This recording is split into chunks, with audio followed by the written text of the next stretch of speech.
Hello my beautiful viewers on my channel, James Higgins Open World. What I've got for you now is a Netflix and BBC review of Dracula 2020. It was 3 episodes, 1 season.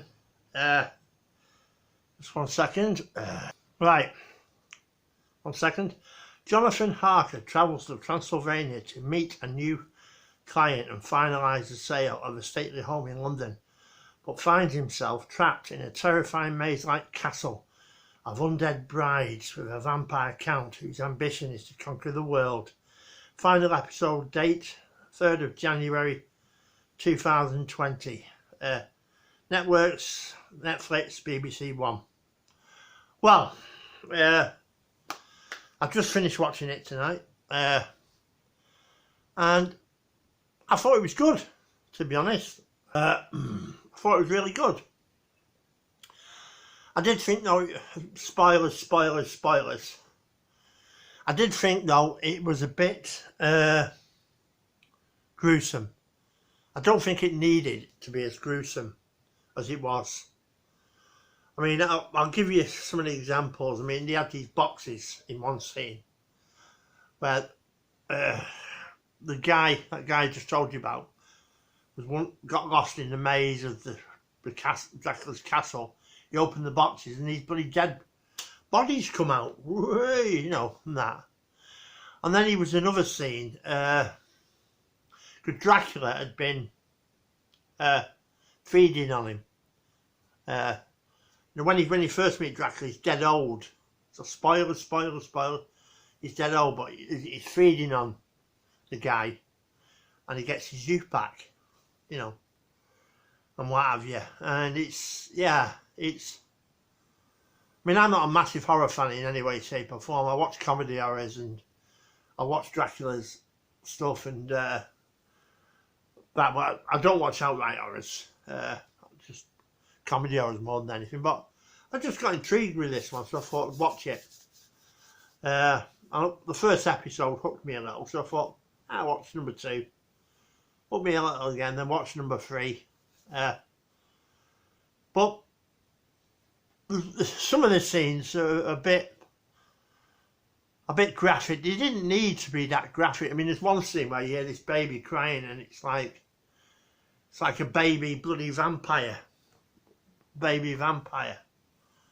And they didn't need to do that, you know. I mean, that was a bit sick, I thought, you know. Didn't need to do that, but it's their programme, they can do what they want. But so it was. I should warn you, if you decide to watch it, Netflix's Dracula, it can be very gruesome. There's a lot of blood as well. But it is good. And what else? Then it gets to the stage where he's on the ship trying to get to England. On the ship, and he obviously has this. He kills quite a few people on there, drinks the blood. But he's a vampire, isn't he? That's what it's about, you know. So that rolls on, and then they blow the ship up, and the Dracula goes in his box under the sea. He's in his box under the sea.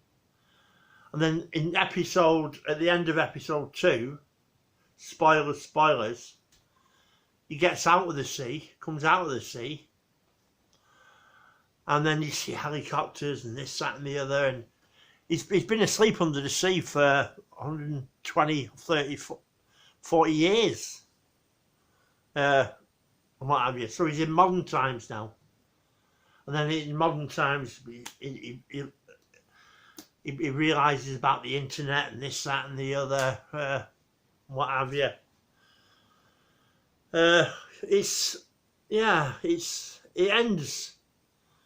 ends quite strangely, really. This woman who was in the first episode, this nun, one of her descendants who looks exactly like her, she drinks Dracula's blood to try and stop him.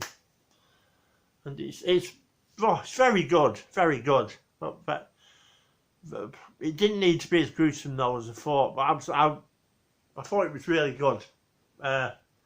Will there be a season 2? I don't know, because supposedly he died, but I don't know, it's just a bit like that really.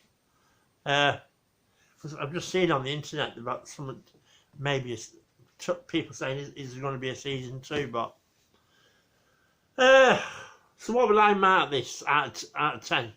You know my marking system, 10 out of 10. 10 out of 10 would go starting off the charts. Well, let me think. Well, for the fact that the actor who played Dracula played him so well, and he played him that well that the character had, the vampire had strength behind him, you know, and what have you. And that's another thing as well. When he drinks the blood of people in this Dracula, he knows some of the memories, and as well, he takes their essence into the blood.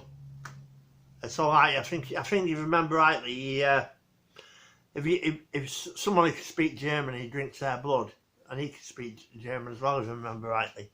So there's a lot of spoilers here, but it is really good. So I'm going to give it a solid 9 out of 10. Yes, an absolute solid 9 out of 10. You should watch it, definitely. So it's on Netflix at the moment, all 3 episodes. I don't know if it's on BBC iPlayer. You have to check, but it's on Netflix. Well worth a watch. 9 out of 10. Anyway, see you on the next